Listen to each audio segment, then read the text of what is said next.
सोचिए आप एक सुबह चैन से उठते हैं और आपके पास एकदम से पुलिस डिपार्टमेंट से कॉल आता है कि आपके खिलाफ एक ड्रग डीलिंग की एफआईआर दर्ज है। सर, आपका बेटा और आपके बेटे के 3 फ्रेंड लड़कों ने मिलके ना एक लड़की का रेप किया है। शर्मा बात कर रहा हूँ, पुलिस स्टेशन से बात कर रहा हूँ। या फिर आपके बच्चे का प्राइवेट वीडियो पकड़ा गया है, या फिर आपका आधार कार्ड कुछ गलत कामों में इस्तेमाल हुआ है। और अगर आपको ये सारी एफआईआर हटवानी है तो या तो आप वीडियो कॉल पे स्टेटमेंट दे दीजिए, या फिर 5 लाख रुपए ट्रांसफर कर दीजिए, या फिर आपके फोन में ओटीपी आया होगा वो हमें बता दीजिए, वरना आपको जेल होगी। अब ऐसे में आप क्या करेंगे? वेल, अगर इनमें से कुछ भी करते हैं आप तो आप बनेंगे शिकार एक बहुत बड़े स्कैम का। मेरा नंबर किसे दिया आपको? पैसे रिसीव करने के लिए नहीं, सतर्क रहिए।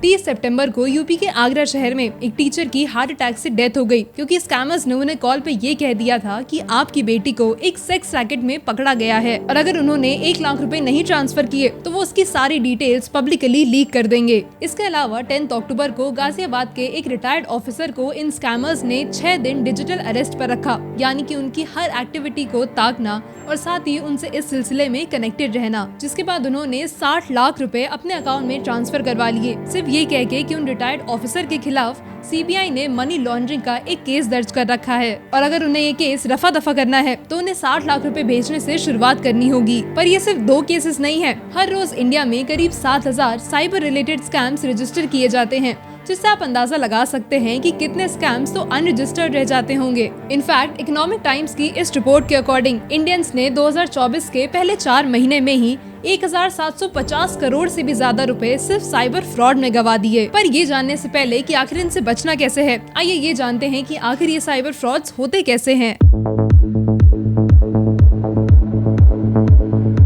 साइबर फ्रॉड्स और चीटिंग स्कैम्स में अब कई तरह के वीडियो कॉल मेथड्स यूज होते हैं, जिसमें सबसे पहले आता है सेक्सटॉर्शन। इसमें वीडियो कॉल पे आपको सेक्सुअली पर्सुएट करने की कोशिश की जाती है और अगर आपने गलती से भी कुछ ऐसा एक्सपोज कर दिया जो पब्लिकली नहीं दिखना चाहिए तो आपकी वीडियो को रिकॉर्ड करके उसके बदले में आपसे पैसे मांगे जाएंगे और अगर आपने नहीं दिए तो उस वीडियो को लीक करने या वायरल करने की धमकियां शुरू हो जाती हैं। पर आजकल जो स्कैम इंडिया में काफी तेजी से चल रहा है वो है फेक ऑफिसर बन के लोगों को डराना या फिर फेक डिजिटल अरेस्ट करना, यानी आपसे ये कहना कि आपके डिजिटल कामों में हम निगरानी और रिस्ट्रिक्शंस रख रहे हैं। इस फेक प्रोसेस में आपके पास से कॉल आएगी और आपसे ये कहा जाएगा कि वो इंसान सीबीआई, दिल्ली क्राइम ब्रांच या फिर यूपी पुलिस जैसे किसी डिपार्टमेंट से है। कुछ मालूम नहीं है आपके बेटे ने क्या किया है, बात करो अपने बेटे से।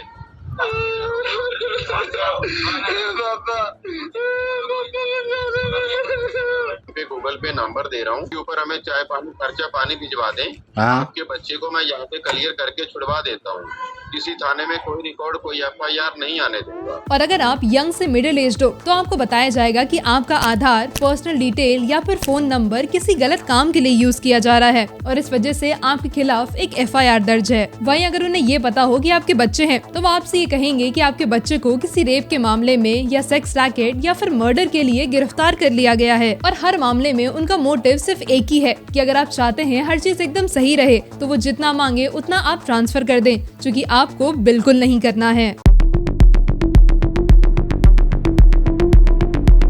इसके अलावा भी कई केसेस में स्कैमर्स मैसेज या इंटरनेट का इस्तेमाल करते हैं, जिसमें वो आपको फेक ई चालान, फेक ईमेल और इस तरह के लेटर बना के भेजेंगे, जिसमें फेक लेटर हेड और कई अथॉरिटीज के फेक स्टैम्प्स भी होंगे। यहाँ तक कि उनके व्हाट्सएप की डीपी भी किसी अथॉरिटी के लोगो या फिर किसी इंसान की होगी जो प्रॉपर यूनिफॉर्म में होगा, ताकि आप यकीन कर लें। पर आपको इन सब से बचने के लिए कुछ चीजें ध्यान में रखनी होंगी। पहला, आपको कभी किसी अननोन नंबर से आई वीडियो कॉल नहीं उठानी है और आपके पास जब भी किसी अथॉरिटी से कॉल आती है तो उनके नंबर ट्रू कॉलर जैसी ऐप पर वेरीफाइड होते हैं। दूसरा, कोई भी डिपार्टमेंट आपसे बैंक इन्फॉर्मेशन, पर्सनल डिटेल या डिजिटल अरेस्ट ऐसे इस तरह से कॉल या व्हाट्सएप पर डिस्कस नहीं करता। तीसरा, ध्यान रखिए स्कैमर्स आपकी फैमिली इन्फॉर्मेशन आपसे ही बात करते हुए लेने की कोशिश करेंगे, जो आपको बिल्कुल नहीं बतानी है। चौथा, अगर आपके किसी रिलेटिव के नाम से कोई स्कैम करने की कोशिश कर रहा है तो उससे ऐसी चीज पूछिए जो आपको और आपके रिलेटिव को पता हो। और आखिर में किसी भी अननोन नंबर से आए लिंक को कभी क्लिक मत करिएगा। अब ये स्कैम्स आजकल इतनी तेजी में इसलिए बढ़ रहे हैं क्योंकि आज के टाइम पर हम लोग को हर काम अपने फोन में बस एक टैप पे चाहिए। पर जिस रफ्तार से ये फ्रॉड्स अब बड़ी बड़ी अथॉरिटीज के नाम पर खुलेआम हो रहे हैं, इनके रुकने की तो कोई हद नजर नहीं आती है। इसलिए अपनी सेफ्टी के लिए जरूरी है कि हम समझदारी और जिम्मेदारी से इस फ्री इंटरनेट की दुनिया में जीना सीखें। तो अगर आपको लगता है कि ये वीडियो किसी को इन स्कैम्स में फंसने से बचा सकती है तो इसे शेयर जरूर करिएगा और हम मिलते हैं आपसे अगली वीडियो में।